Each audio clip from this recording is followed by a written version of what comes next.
présence ce matin était nécessaire parce que c'est moi qui invitais. Et en tant que puissance invitante, je venais saluer l'ensemble des personnes qui nous faisaient l'honneur de participer à cette réunion que vous avez eu la gentillesse de couvrir et qui, de par votre présence, montre qu'elle était nécessaire.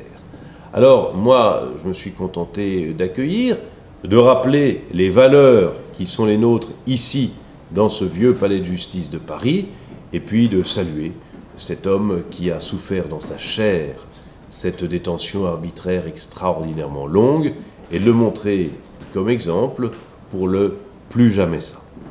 Il est français, je crois que l'ambassadeur des droits de l'homme, Zimray, l'a soutenu, il est monté au créneau, il a remué ciel et terre pour essayer de dénoncer la situation arbitraire dans laquelle était notre concitoyen et d'obtenir in fine que cette détention provisoire, qui n'était pas provisoire, 17 ans, eh bien, soit qualifiée vraiment d'arbitraire et donne lieu à la décision que vous savez, et maintenant nous permettre de cristalliser autour de cette affaire dramatique et scandaleuse pour dénoncer d'une façon générale toutes les privations de liberté arbitraires.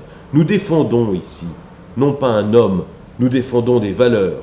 Et ces valeurs, ce sont les valeurs de la justice. C'est ce que l'article 6 de notre Déclaration des droits de l'homme, qui est une valeur messianique évidemment, appelle le procès équitable avec une égalité des armes. Pas de crime, pas de sanction sans loi. Et cette loi, elle doit relever des valeurs de l'état de droit, c'est-à-dire du respect de la dignité humaine et du respect des libertés publiques. Il faut un juge pour condamner. Avant d'être condamné, on est présumé innocent. Et le temps de la détention provisoire ne peut pas être disproportionné avec la gravité du dossier et les nécessités d'une procédure qui doit, à charge et à décharge, apporter les preuves aux fins de concourir à la manifestation de la vérité. Est-ce que dans le barreau de Paris, vous faites quelque chose, n'est-ce pas, pour qu'il n'y ait plus de détention arbitraire un peu partout dans le monde? Mais écoutez, déjà à Paris nous plaidons, nous intervenons, ici dans ce vieux palais de justice qui existe depuis 1000 ans. Vous imaginez qui en a vu? Depuis Marie-Antoinette, vous avez ici l'éventail qu'elle a remis à son avocat Chauveau-Lagarde avant de monter à l'échafaud. Ça s'est passé ici, dans notre vieux palais de justice. Alors, l'histoire de notre pays, qui est une histoire à petits pas pour acquérir enfin les réflexes des libertés publiques, eh bien, elle doit se décliner en Europe, elle doit se décliner dans le monde, et elle doit se décliner évidemment avec nos frères africains.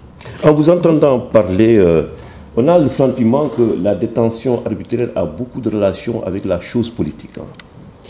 Écoutez, il est vrai que, et je vous parlais de Marie-Antoinette, depuis Marie-Antoinette, on comprend bien que la justice est souvent instrumentalisée à des fins politiques pour empêcher celui qui pourrait prendre le pouvoir à la place de celui qui est au pouvoir, eh bien, d'y accéder.